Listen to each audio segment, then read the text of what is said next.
Good morning all student. आपण आजच्या व्हिडिओमध्ये आदर्श गृहीत कृत्यांची वैशिष्ट्ये बघणार आहोत. तर यामध्ये प्रस्तावनेमध्ये बघूया, गृहीत कृत्ये ही कोणत्याही संशोधनाची अंतिम निष्कर्ष नसतात. तर यामध्ये अंतिम निष्कर्ष ही गृहीत कृत्ये नसतात, तर ती संभाव्य उत्तरे असू शकतात. तर जी काही संभाव्य उत्तरे आपण दर्शवत असतो, जसं की एखादा आपण कार्यक्रम ठरविला आहे, तर तो कार्यक्रम निश्चितच वेळेत होणार अशी संभाव्यता जेव्हा दर्शवत असतो त्यालाच आपण गृहीत कृत्य असे संबोधित असतो. यामध्ये आपल्याला विश्वसनीयता फार जास्त असल्याने संशोधनातील गृहीत कृत्यांचे महत्त्व निर्विवाद मान्य झाले आहे. तर संशोधनाचे हे निर्विवाद असे महत्त्व प्राप्त झालेले आहे की जेणेकरून संशोधनामुळे ज्या आपल्या नवीन नवीन गोष्टी आहेत तर त्या आपल्याला शिकाव्यास मिळत असतात. गृहीत कृत्यांचे संशोधनास कितपत चालना मिळते, तसेच त्यामुळे ज्ञानाचा विकास कितपत साधला जातो, तर यामध्ये कितपत चालना मिळते, तसेच ज्ञानाचा विकास कशा पद्धतीने होतो आणि कशा पद्धतीने ते विकासाची पायऱ्या पुढे चालल्या जातात, यावर गृहीत कृत्यांचे श्रेष्ठत्व अवलंबून असते. तर यामुळे काय होत असते की गृहीत कृत्यांचे श्रेष्ठत्व यामुळे मजबूत होत असते आणि चांगली किंवा कार्यक्षम गृहीत कृत्ये निश्चितच संशोधनाला योग्य दिशा देण्याचे मार्गदर्शन करण्याचे कार्य हे करत असते. चांगली आणि कार्यक्षम अशी गृहीत कृत्ये काय करत असतात की वेगळ्या अशा मार्गाला नेऊन पोहोचवित असतात आणि त्यातून आपल्याला काहीतरी शिकाव्यास मिळत असते. संशोधनाचे कार्य उत्तम रीतीने पार पाडण्यासाठी गृहीत कृत्ये पुढील लक्षणे व वैशिष्ट्ये असावीत. यामध्ये गृहीत कृत्याच्या वैशिष्ट्यामध्ये बघूया. यामध्ये आपल्याला 8 वैशिष्ट्ये दिलेली आहे. स्पष्टता, पर्यायी उत्तराची अपेक्षा, अनुभव योग्यता, विशिष्टता, प्रचलित सिद्धांताची अनुरूप, उपलब्ध तंत्राशी सुसंगत, प्राकटनाचे सामर्थ्य आणि इतर वैशिष्ट्ये. तर यामध्ये सर्वप्रथम बघूया स्पष्टता. अभ्युगम वा गृहीत कृत्यांचे हे साधारण निश्चित व स्पष्ट असावे. तर यामध्ये अभ्युगम हे निश्चित आणि सुस्पष्ट असायला पाहिजे, जेणेकरून संशोधन करताना आपला नेमका हेतू किंवा आपल्याला नेमकं काय पाहिजे आहे हे आपल्याला कळणे महत्त्वाचे आहे.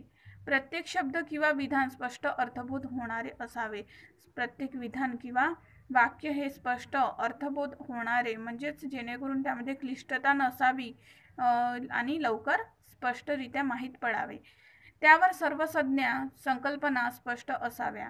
सर्वसामान्य व्यक्तीला त्याचा अर्थ कळेल इतपत सरळ आणि सोप्या भाषेमध्ये त्या मांडलेल्या असाव्यात. तर सर्वसाधारण व्यक्तीलाही त्याचा अर्थ कळू शकेल इतक्या त्या साध्या आणि सोप्या असायला हव्या. द्विअर्थी शब्दप्रयोग किंवा विधाने शक्यतो संशोधकाने टाळावी. द्विअर्थी जे काही अर्थ आहे किंवा वाक्य आहे ते शक्यता टाळावे. शब्दांची जुळवाजुळव करताना गृहीत कृत्यांची विसंगती निर्माण होऊ नये याची संशोधकाने काळजी घ्यावी. तर जेव्हा आपण शब्दांची जुळवाजुळव करत असतो त्यामध्ये सुसंगती निर्माण होऊ नये, जेणेकरून वेगळ्याच दिशेने किंवा वेगळा अर्थ त्यातून निघेल.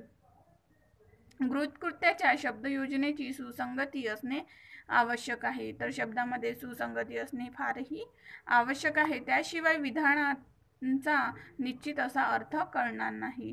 त्यामुळे काय होणार की विधानांचे जे काही अर्थबोध आहे तो योग्यरित्या किंवा परिपूर्णरित्या होणार नाही.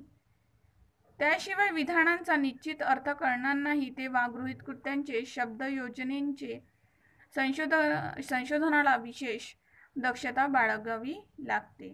तर यामध्ये नेमकं असं सांगायचं झालं, स्पष्टतेमध्ये सांगितलं आहे की जेव्हा आपण संशोधन करण्यासाठी निघत असतो तर त्याचा निश्चित असा अर्थ किंवा निश्चित आपल्याला कोणत्या गोष्टीवर संशोधन करायचे आहे किंवा या संशोधनातून आपल्याला काय प्राप्त करायचे आहे, आपला हेतू काय आहे हे स्पष्टपणे सांगितलेले किंवा आपल्या मनात ठासलेले असावे आणि साध्या सरळ माणसाला सुद्धा याचा अर्थ कळू शकेल इतके त्या सोप्या अर्थात मांडलेला असावा.